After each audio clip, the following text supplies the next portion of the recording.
They say the desert remembers everything, that the land keeps its own ledger of sins written in dust and bone. Long before the story reached human mouths, it was already etched into the wind that crossed the plains at night, low and grieving. In those days, when lantern light meant safety and darkness meant judgment, there lived a man whose name was spoken softly even before it became a warning.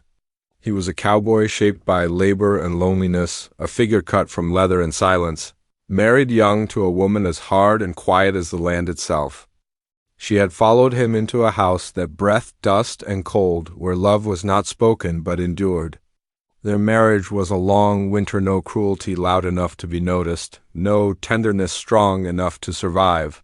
When the years passed and another woman entered his life, warmer, laughing, promising spring, the first wife watched from the shadowed edge of things.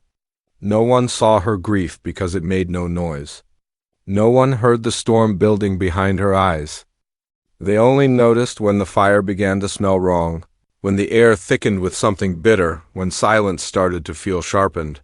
And even then no one understood that a line had been crossed long before blood or screams crossed. The moment her place in the world was erased without a word.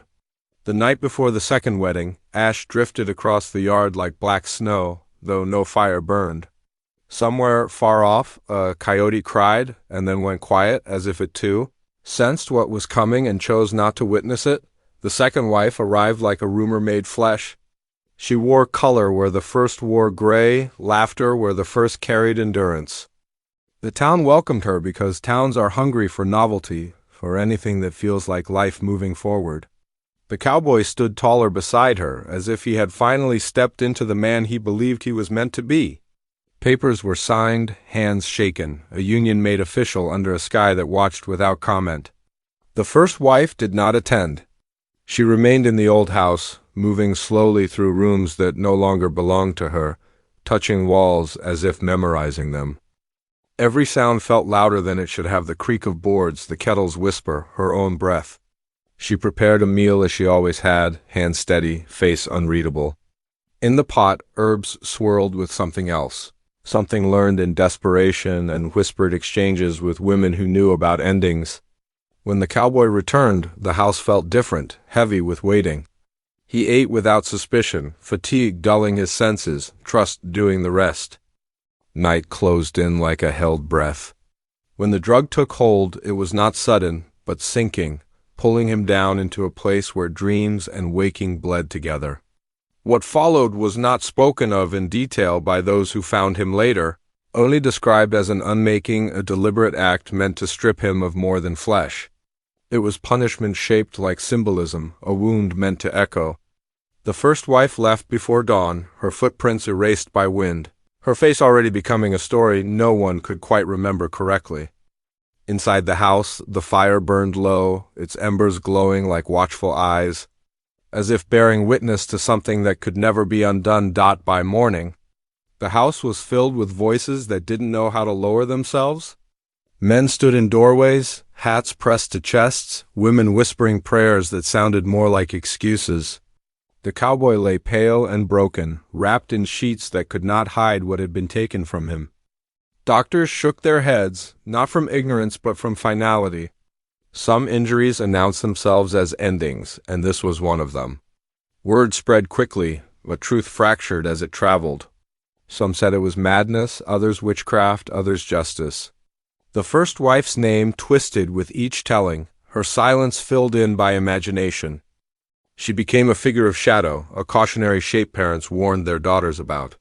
The second wife sat by the bed for a time, her earlier brightness dimmed, replaced by a fear she did not know how to carry. The cowboy survived, though survival looked different now. He woke screaming from dreams of fire and knives, of laughter turning sharp. His body healed in the way bodies do, but something essential had been cauterized, sealed away. Outside, storms gathered and broke without rain, thunder rolling uselessly across dry land. The town wanted answers, but none came. The sheriff found no trail to follow, no suspect willing to be more than a rumor. Justice, like mercy, proved to be something people talked about more than practiced. At night, when the lanterns went out, the cowboy listened to the wind move through the cracks in the walls. carrying with it whispers that sounded like her voice, though he could never be sure. Silence settled in his chest, heavy as a stone, and he wondered which of them had truly been destroyed. The first wife walked until the land changed shape beneath her feet. She crossed fields burned bare by sun, followed rivers that cut the earth like old scars. People she passed did not look at her closely, and she did not invite them to. She slept near dying fires, watching embers fade to gray, thinking of how easily warmth becomes ash. In her mind, the act replayed not as violence but as necessity, the last sentence in a story that had offered her no other ending. She told herself she had taken back what had been stolen: her voice, her agency, her place in the world. Yet each night, when darkness pressed close, she felt the weight of what she had done settle deeper, a cold that no blanket could touch. She avoided towns, knowing how stories grow teeth. In the quiet, she remembered small moments from before things broke beyond repair. Shared bread, a hand briefly resting on hers, the way silence once felt companionable. Those memories cut sharper than regret. Somewhere behind her, she knew, her name was being turned into legend. Her humanity stripped away and replaced with something monstrous, because that was easier. She wondered if the cowboy lay awake too, counting his losses, cursing her name. The thought did not bring satisfaction, only a tired sorrow. As weeks turned into months, the land itself seemed to watch her. Storms gathering on the horizon, but never quite reaching her path. She walked on, carrying a fire that could not warm her and scars no one could see. Uncertain whether she was fleeing punishment or seeking it, back in the town she had left behind. Life attempted to resume its shape, but the absence left a dent nothing could fill. The cowboy moved like a ghost through familiar spaces, his body present, his spirit trailing somewhere behind. He sold his horses, then his land, as if shedding weight might make breathing easier. The second wife stayed until she could no longer bear the looks. The pity layered with suspicion, the unspoken question of what kind of man invites such ruin. She left quietly, her footsteps lighter than those of the woman before her. Alone, the cowboy learned new forms of endurance. He learned how to sit with pain that had no remedy, how to accept nights that offered no sleep. Children whispered when he passed, and adults lowered their eyes. He became a symbol himself, a living reminder of something everyone wanted to forget but couldn't.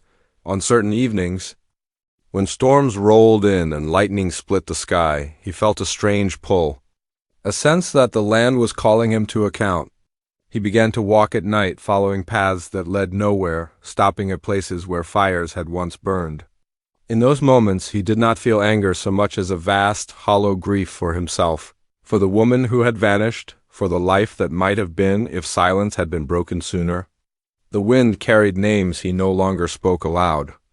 Somewhere in the dark, a coyote howled, its voice thin and lonely, echoing the sound of something wounded but still alive. Years passed, as they always do, smoothing the sharpest edges while leaving the shape intact.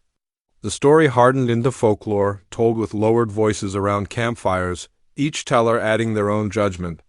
Some said the first wife was evil incarnate, others that she was pushed beyond reason. The cowboy's fate became a warning about betrayal, about the hidden cost of neglect. Truth sat quietly beneath it all, unchanged and unseen.